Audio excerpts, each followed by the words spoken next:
No. The letter was sitting on my hospital tray when my daughter walked in that Tuesday morning. I remember the way her face changed when she saw the envelope, that flicker of something she tried to hide before she smiled at me. I didn't think much of it then. I was 63 years old, 10 days out of a cardiac bypass surgery at Sunnybrook Health Sciences Center in Toronto, and most of my mental energy was still going toward breathing without pain. She set it down beside my water cup and said the building manager had forwarded it from my condo. Official looking, she said. Probably insurance paperwork. It wasn't insurance paperwork. I read the first line twice before I understood what I was looking at. My former daughter-in-law, my son Marcus's ex-wife, a woman I had known for 11 years, was filing a civil harassment claim against me in the Ontario Superior Court of Justice. She alleged that over the previous 4 months, I had been following her between Mississauga, Hamilton, and Barrie. She alleged I had appeared outside her workplace on 3 separate occasions. She alleged I had left threatening notes on her car in the parking lot of a Loblaws on Upper James Street in Hamilton. The date on the first alleged incident was December 9th. I had been admitted to Sunnybrook on December 3rd for pre-surgical preparation. My bypass was December 7th. I had not left that hospital under my own power, or anyone else's, until January 14th. I set the letter down on the tray. I looked out the window at the gray January sky over Toronto, and I thought about the 42 years I had spent as a reasonable man, a quiet man, a man who had never once in his life received anything more serious than a parking ticket on Bloor Street, and I wondered how it was possible that this was now my life. My name is Gerald Whitmore. I am 64 years old.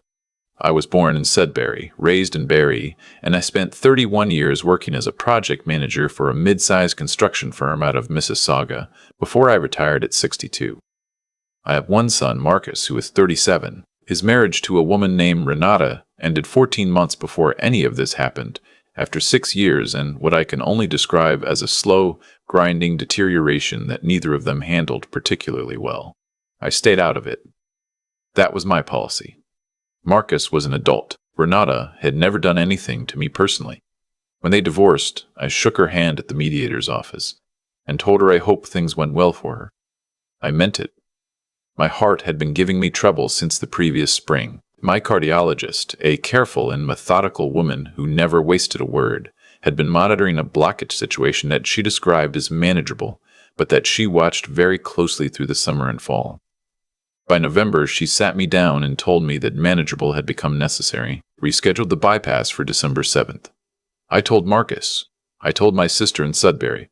I told my neighbor Raymond, who agreed to watch my condo and collect my mail. Raymond is 71. He is a retired Canada Post worker who has lived in the unit next to mine for 9 years. He is one of the most dependable human beings I have ever met. He collected my mail, forwarded anything that looked important to my daughter, and kept a key to my unit in case of emergency. He is also, as it turned out, one of the people who would eventually help save me from a situation I still do not entirely understand. The first 2 weeks after surgery, I was not what you would call a functioning person. I was in the cardiac ICU for 6 days, then transferred to a step-down unit, then to a general recovery ward. I had a drain in my chest. I had a compression cuff on my left leg that inflated and deflated every few minutes through the night. I watched a lot of late-night television and tried not to cough, because coughing after a sternotomy is an experience I would not wish on anyone. My daughter visited every second day. Marcus came on weekends. My sister drove down from Sudbury once and sat with me for 4 hours without saying much, which was exactly what I needed. I was not in Hamilton. I was not in Barrie. I was not anywhere near a Loblaws parking lot. My lawyer's name is Patricia Cleary. I had used her for my retirement paperwork and for a property dispute with a contractor 2 years earlier. She is a practical woman in her mid-50s who grew up in Etobicoke and has a habit of drumming her fingers on her desk when she is thinking through something complicated. When I called her from my hospital room, I was still technically a patient at the time. My discharge had been delayed by a minor fluid issue. She went quiet for a long moment before she spoke. She said, "Gerald, I need you to tell me everything you know about your relationship with your former daughter-in-law since the divorce." I told her. It wasn't much. We had seen each other twice at family events in the 14 months since the separation. Both times were brief and civil. I had texted her once in October to ask if she still wanted me to bring her name off the list for my neighbor's charity golf tournament. We had signed up as a group 2 years earlier. She had texted back, "Yes, please remove it. Thank you." That was the last contact I had with her. Patricia asked me if I had any idea why she would file this claim. I didn't. I genuinely didn't. She asked me if there was anyone in my life who had a reason to cause trouble between me and Renata. I thought about that for a long time, and then I thought about something Marcus had mentioned to me in passing around November before my surgery. He had mentioned that Renata had started seeing someone new. He'd said it the way you say something you don't quite know how to process. Not angry, just flat, like he was reporting the weather. He had mentioned the man's name once. I hadn't paid much attention to it. I tried to remember it then, lying in that hospital bed, with a letter from the Superior Court sitting on my meal tray. I called Marcus that evening. I asked him to tell me again about the man Renata was seeing. His name was Darren Pollitt. Marcus didn't know much about him. They had met sometime in the fall, he thought, through someone at Renata's gym. Marcus had only ever heard the name twice, but here's what Marcus did know, and what he told me quietly on the phone that night. Renata had recently mentioned to a mutual friend that things with Darren had become uncomfortable. She had tried to end things in early December, and he had not taken it well. Early December, the same window in which I was allegedly stalking her across 3 cities while attached to a cardiac monitor in a Toronto hospital. Patricia filed our response to the claim within the week. The centerpiece of that response was a document request. Every piece of medical record associated with my admission, my surgery, and my recovery at Sunnyburt from December 3rd through January 14th. The hospital's legal and records departments were thorough and fast. What came back was 47 pages.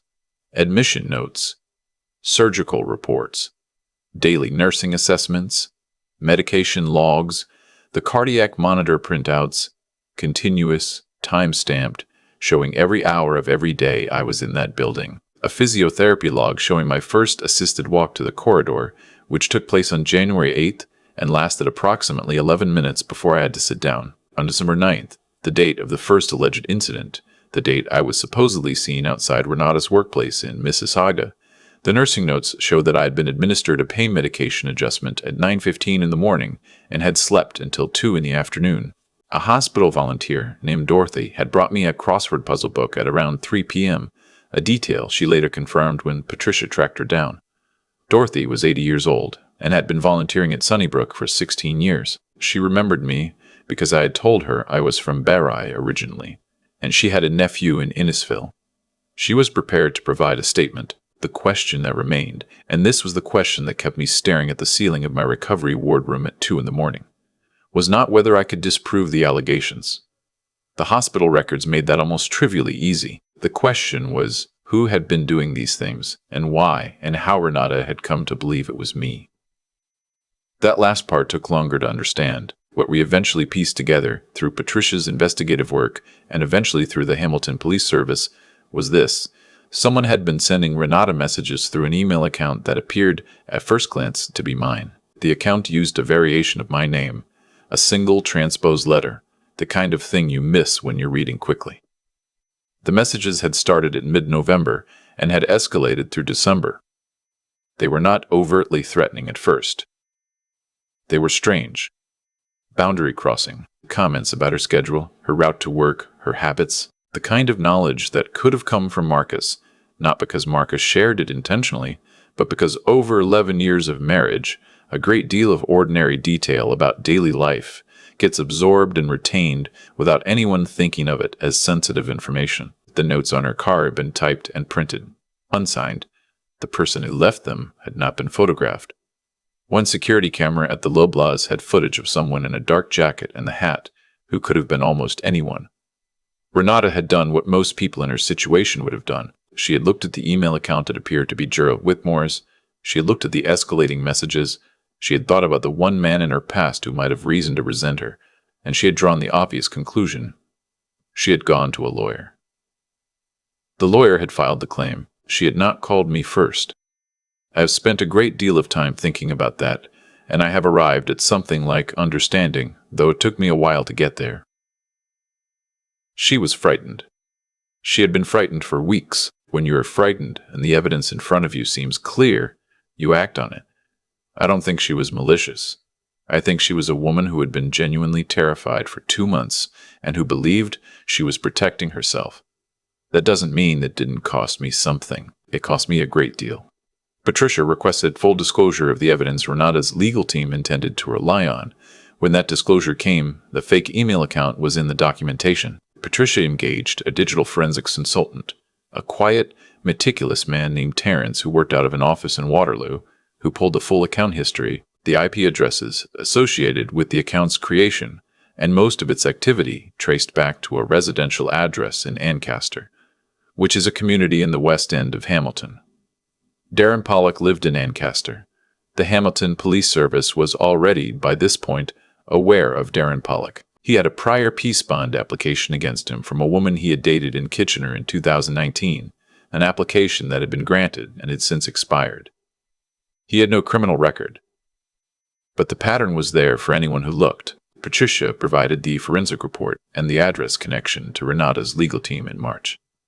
I do not know the exact nature of the conversations that followed, but I know that within 3 weeks, Renata's lawyer contacted Patricia to discuss withdrawal of the claim. The formal withdrawal was filed in April. There was no hearing, there was no courtroom, there was no moment of dramatic vindication in front of a judge where I stood up and said something memorable. There was just a document that said the matter was resolved, and a phone call from Patricia telling me it was over. Marcus called me the same evening. He didn't say much. Neither did I. He asked how I was feeling, and I told him the truth, which was that I was tired in a way that had nothing to do with the surgery. He said he understood. I think he did. Renata sent me a letter about 6 weeks after the withdrawal, a handwritten letter which I appreciated. She said she was sorry. She said she had been terrified and had acted on what she believed to be true, and she understood if I couldn't forgive it. She said she hoped I was recovering well. She did not make excuses, which I also appreciated. I wrote back. I kept it short. I told her I didn't hold it against her and that I meant that.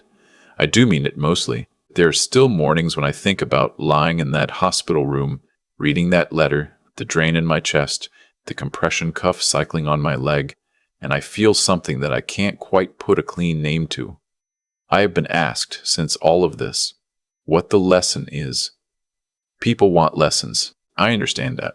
When something terrible happens and then resolves, we want to be able to extract something from it. Some piece of applicable wisdom that makes the experience feel purposeful rather than just random and exhausting. Here's what I have.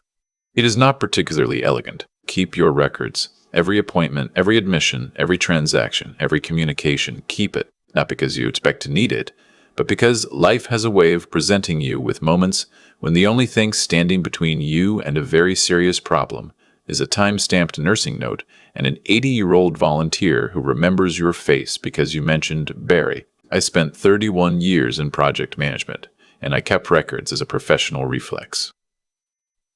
That reflex protected me when nothing else could have. The second thing is harder to say and harder to hear. When someone you know, even someone you have known for years, even someone who has always seemed reasonable to you, is afraid, they will act on what they believe rather than what they can verify. That is not always a flaw. Sometimes it is just fear doing what fear does. You can be angry about that, and you probably will be for a while, and then you have to decide whether the anger is worth carrying. I have decided, mostly, that it is not. I am 64 years old. I had a bypass surgery. I have limited patience for things that weigh more than they're worth. Darren Pollock was charged in May with criminal harassment under the Criminal Code of Canada. The case was still working through the system as of the last time I checked. I am not the complainant in that proceeding. Renata is. That is as it should be. Raymond, my neighbor, came over the first weekend I was back in the condo.